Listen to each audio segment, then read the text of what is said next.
Muchas gracias por la presentación. Muy buenos días a todas y a todos.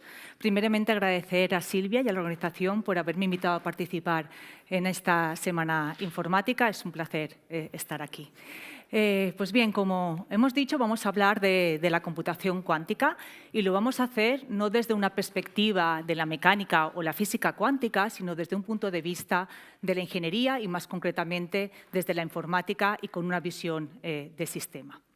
Supongo que la primera vez que oísteis hablar de la computación cuántica os preguntaríais, bien, ¿y por qué construir un ordenador cuántico? ¿Por qué estas máquinas si ya tenemos máquinas muy potentes como son los superordenadores que tenemos hoy en día? Pues bien, estos ordenadores cuánticos serán capaces de resolver problemas que son intratables para los ordenadores clásicos. Y estoy hablando incluso para los superordenadores más potentes que, como decía, tenemos actualmente.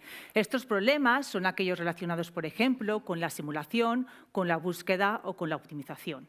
Más concretamente, por ejemplo, si somos capaces de simular reacciones químicas o moléculas, podremos, por ejemplo, desarrollar polímeros más resistentes para la fabricación de aviones o desarrollar materiales más eficientes para la construcción de placas solares o incluso realizar un mejor desarrollo de los fármacos o una medicina personalizada. Como decía, los ordenadores cuánticos también serán buenos para resolver problemas de optimización. Estos problemas son problemas transversales que pueden tocar diferentes verticales, como por ejemplo la planificación de rutas con impacto en la logística o en la aviación, o con la optimización de portfolios con impacto en finanzas.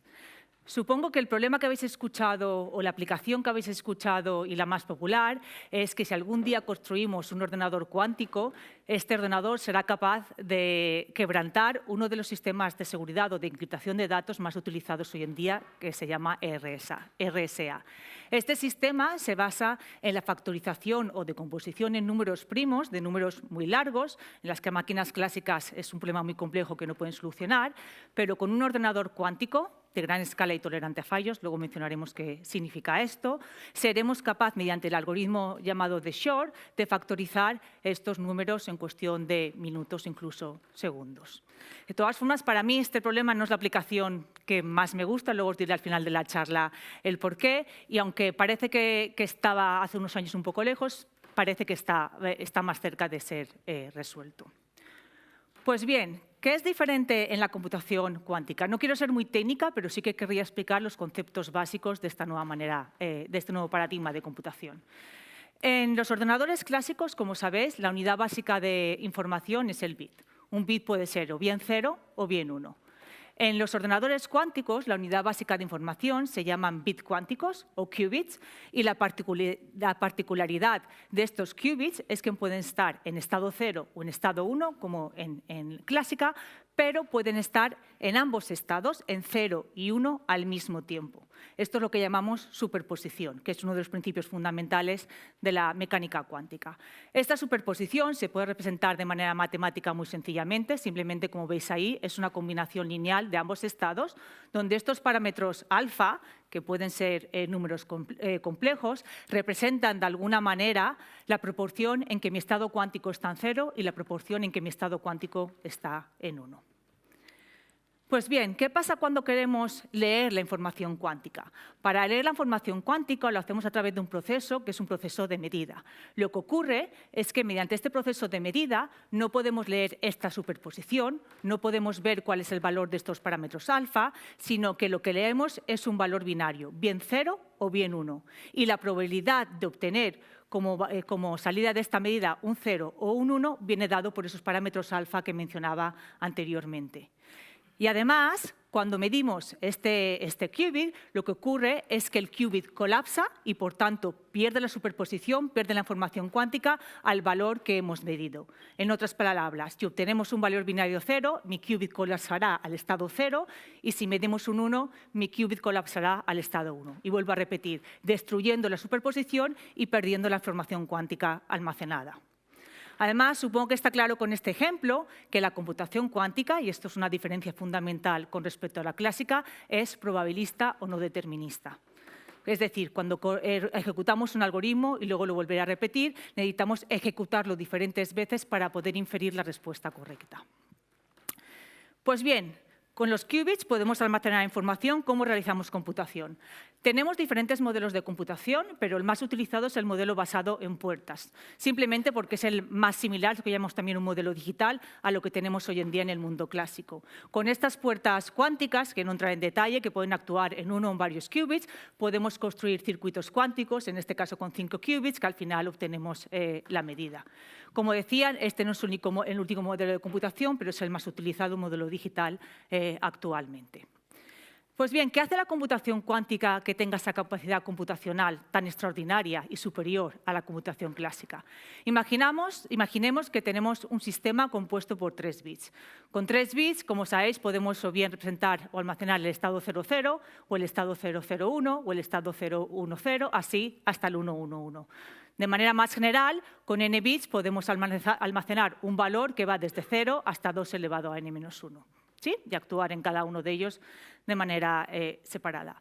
Si tenemos un sistema ahora compuesto por 3 qubits, lo que tenemos es este estado que tenemos aquí, que contiene el estado 000 y el 001 y el 010 hasta el 111. Y además, cuando aplicamos una operación cuántica, podemos manipular todos estos estados, todos estos parámetros alfa que los acompañan al mismo tiempo. ¿Qué significa? Que la computación cuántica nos da un paralelismo masivo que es intrínseco en la computación. ¿Qué otra propiedad es fundamental en la cuántica? Otra propiedad que supongo que habréis oído es el entrelazamiento. El entrelazamiento simplemente es una forma de superposición entre varios qubits o entre varias partículas, de manera que existe una correlación entre ellas. Y aunque las separemos millones de kilómetros, si algo ocurre a uno de los qubits o las partículas, la otra reacciona de manera instantánea. Además, también hace uso de otro fenómeno que llamamos interferencia. Imaginaos, por ejemplo, que tenemos otra vez el sistema con 3 qubits. Normalmente los algoritmos comienzan con lo que llamamos una superposición igual de todos los estados, es decir, estas barras representan la probabilidad de cada estado de ser leído y es equiprobable. Pues hacen uso de otro fenómeno también propio de la cuántica que se llama interferencia, en el que aquellos estados o aquellas amplitudes que corresponden a la respuesta correcta son amplificados, mientras que los otros son cancelados o disminuidos. De manera que al final tenemos una distribución de probabilidades en el mejor de los casos similar a esta que mostramos aquí, en el que la respuesta correcta correspondería al estado 100. A mí me gusta describir la interferencia como el fenómeno de noise cancelling que tenemos en los auriculares que utilizamos hoy en día, en el que algunas frecuencias, el ruido, sí, se cancela, es filtrado, mientras que las frecuencias que queremos escuchar se amplifican, algo similar a este concepto. Por tanto, dejadme enfatizar otra vez que la computación cuántica es probabilística, por tanto, cuando ejecutamos un algoritmo hay que ejecutarlo varias veces para poder obtener una distribución tal que así, en el mejor de los casos, y además el resultado siempre es un resultado binario. No podemos medir esta superposición. Hasta ahora os he hablado de lo maravillosa que puede ser la cuántica, pero hay malas noticias y son muy malas noticias. Y estas son que en tanto los qubits, estas unidades de información, como las puertas cuánticas que hablaba anteriormente, tienen unas tasas de errores muy altas. Los qubits sufren un fenómeno que se llama decoherencia. Decoherencia es que simplemente por la interacción con el medio que los rodea pierden la superposición, es decir, tienen un tiempo de vida limitado. Y además, las operaciones no son perfectas y tienen tasas de errores actualmente de 10 a la menos 2, 10 a la menos 4, que si lo comparamos con la tecnología clásica actual, la tecnología CMOS, que es 10 a la menos 15, 10 a la menos 16, podéis ver que con esto hacer una computación fiable es casi imposible. Pero podemos utilizar técnicas para poder mejorar o reducir estas tasas de errores. Para ello lo que utilizamos son técnicas de corrección de errores que son similares a las utilizadas en las clásicas, basadas en codificación y redundancia y además detección de errores a partir de unos qubits auxiliares. Lo que ocurre con estas técnicas es que resultan en un aumento no despreciable de los recursos que necesitamos y, por tanto, difíciles de implementar en las máquinas actuales. Pues bien, Aunque construir un ordenador cuántico parece algo nuevo, ya fue planteado en el año 1981 por el físico Richard Feynman, que en esta conferencia Physics of Computation que tuvo lugar en el MIT, se hizo las siguientes preguntas. ¿Puede ser la física simulada por un ordenador universal? El problema es, ¿cómo podemos simular la mecánica cuántica? ¿Por qué no hacerlo con un nuevo ordenador? ¿Por qué no hacerlo con un ordenador cuántico? Desde entonces, desde los 80, el campo de la computación cuántica ha hecho un progreso remarcable con el desarrollo de los primeros algoritmos en los años 90, como el algoritmo de Shor que mencionaba anteriormente o el algoritmo de Grover para búsqueda en bases no estructuradas. A finales de los 90 se desarrolló o se comercializó el primer ordenador cuántico fabricado por la empresa D-Wave en Canadá.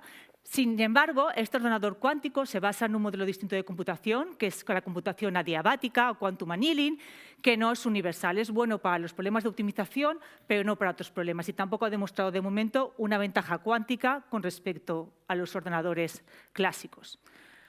A principios de los 2000 se empezaron a desarrollar diferentes procesadores cuánticos basados en diversas tecnologías. Algunas de estas tecnologías son, por ejemplo, basadas en circuitos superconductores o en NV centers, que son defectos en diamantes artificiales, o iones atrapados, o quantum dots, como los llamados silicon spin qubits, que se basan en dispositivos de silicio, es decir, transistores muy pequeños en los que se atrapa un electrón y el spin del electrón es el que hace de qubit o de unidad de información. Pues bien, ¿qué tipo de procesadores o cuántos qubits tenemos actualmente? Aquí podéis ver las principales compañías trabajando en diferentes tecnologías, como por ejemplo Google, IBM y Rigetti, que trabajan en qubits superconductores, con chips de hasta unos 1000 qubits en el caso de IBM. Luego también tenemos compañías como IonQ y Quantinuum trabajando en iones atrapados, con dispositivos de hasta unos 100 qubits. Otras tecnologías como Pascal, Qubera o Atom Computing, que trabaja en una tecnología que se llama átomos neutros, también con una integración de unos 1000 qubits. Sin embargo, aunque el número de qubits es importante, cuanto mayor qubits mejor, también depende la calidad de esos qubits, porque como os decía, son unidades muy frágiles, con tiempos de coherencia relativamente cortos y con puertas que tienen una fidelidad u operaciones con fidelidades bastante bajas. Por ejemplo, aquí podéis ver más concretamente estas diferentes tecnologías que pueden ser o bien más naturales de implementar o bien a partir de circuitos, por tanto, sintéticas y los diferentes parámetros que son importantes cuando hablamos de ellas. Una de estas características es el tiempo de coherencia que mencionaba anteriormente, que puedo ir desde unos pocos microsegundos en el caso de tecnologías superconductoras hasta unos milisegundos o segundos en iones atrapados. También otros parámetros importantes son la fidelidad de las puertas, normalmente 99,99%, como la duración de las mismas, porque estamos limitados por el tiempo de coherencia. Así también como la conectividad de los qubits dentro del procesador. Pues bien, otro hito en este campo fue en el 2016, cuando IBM lanzó la llamada IBM Quantum Experience. Esta es la primera vez que una compañía ofrecía o ponía un ordenador cuántico en la nube y, por tanto, accesible para los usuarios.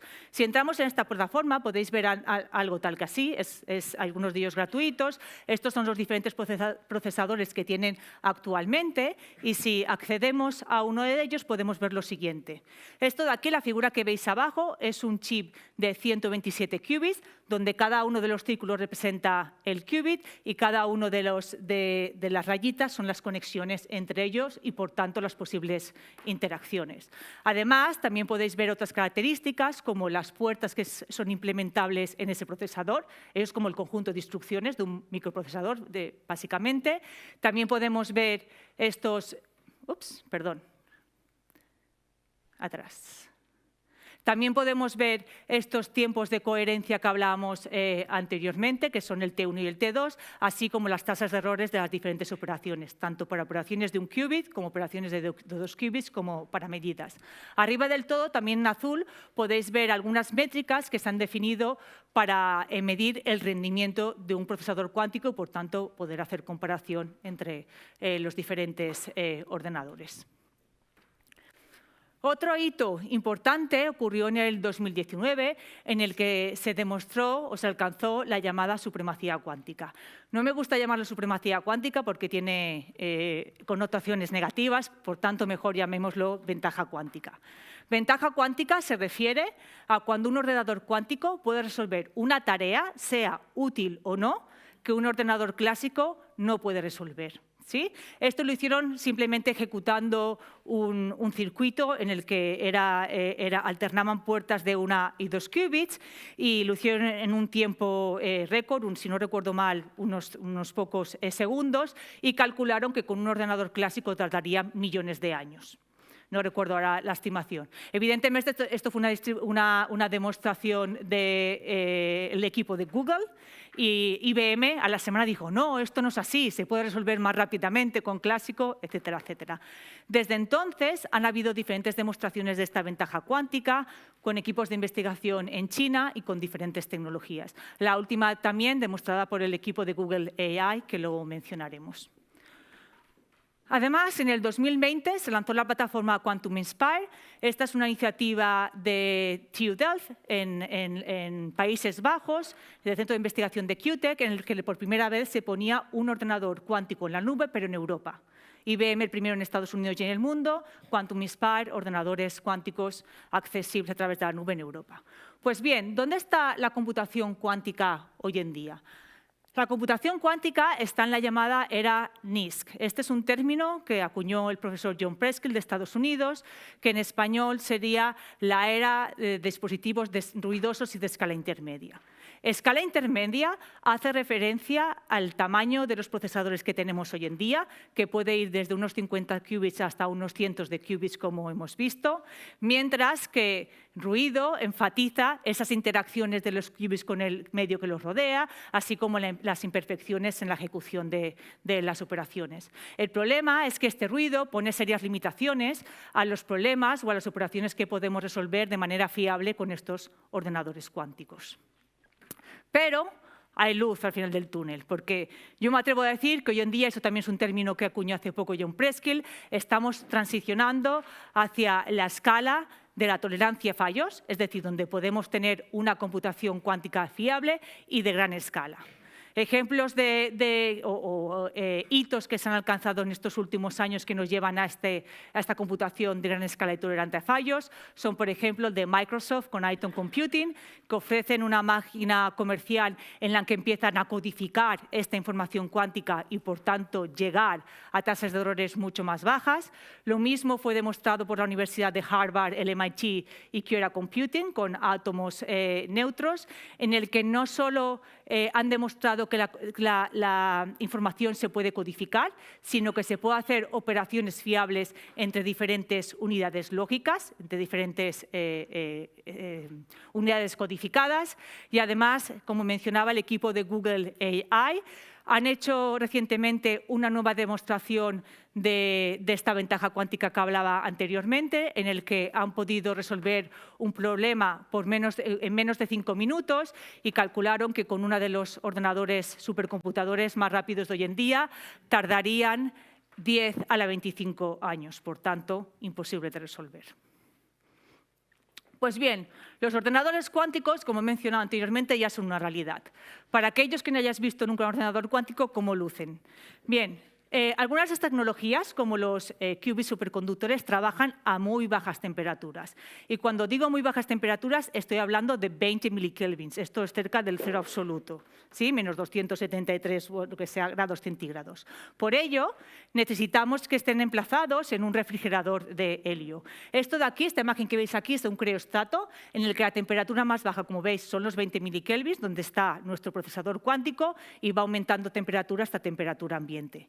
Este criostato está recubierto por diferentes cilindros metálicos que son diferentes capas de aislamiento. Esto es como las muñecas estas rusas, las matroscas, que hay una dentro de otra, mismo concepto aquí, para tener el sistema bien aislado del medio que los rodea por su fragilidad.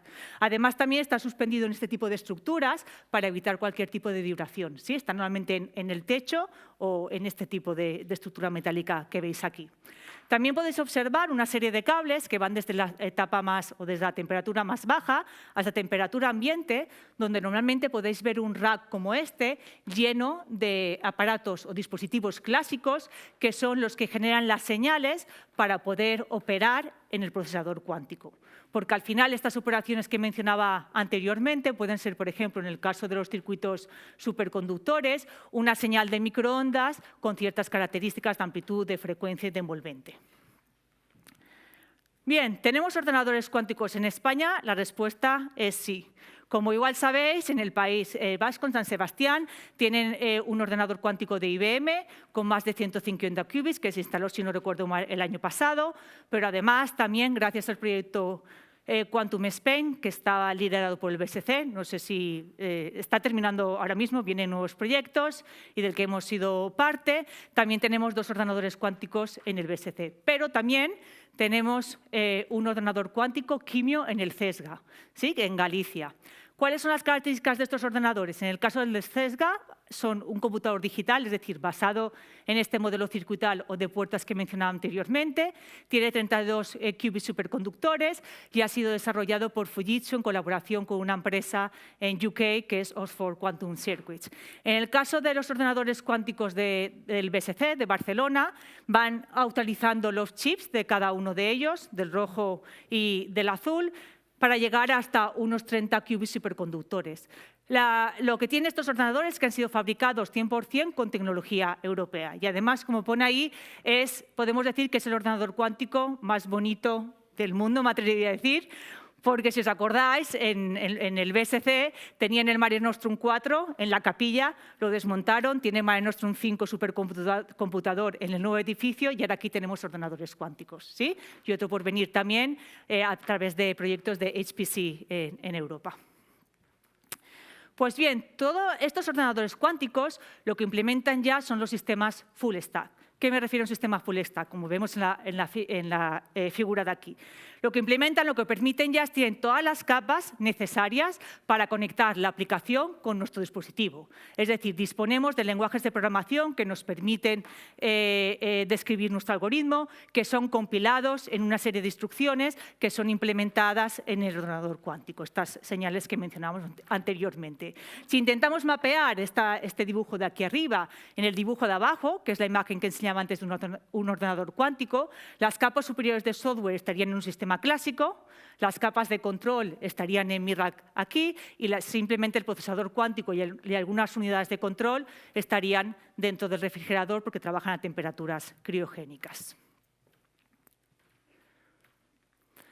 Pues bien, esta gráfica me gusta mucho mostrarla porque nos dice qué tipo de algoritmos podemos ejecutar y qué robustez necesita el sistema. Hoy en día estamos en este cuadrante de aquí arriba a la izquierda, en el que necesitamos con sistemas poco robustos, podemos correr algunos algoritmos llamados algoritmos híbridos o variacionales. Es decir, tenemos un procesador cuántico trabajando conjuntamente con un procesador clásico y hay una retroalimentación entre ellos.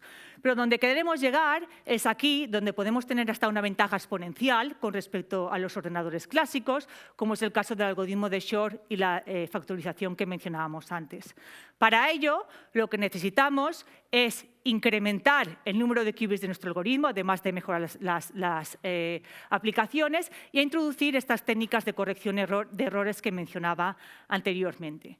Pues bien, ¿cómo vamos a hacer esto? Este es el roadmap que IBM publicó en el 2022 y como veis, conforme vamos aumentando el número de qubits en nuestro sistema, va aumentando la complejidad de las capas superiores, pero una característica fundamental es que pasamos de una arquitectura mononúcleo o monolítica a una arquitectura multinúcleo o multicore. Es decir, en vez de tener un único procesador cuántico, conectamos varios procesadores cuánticos.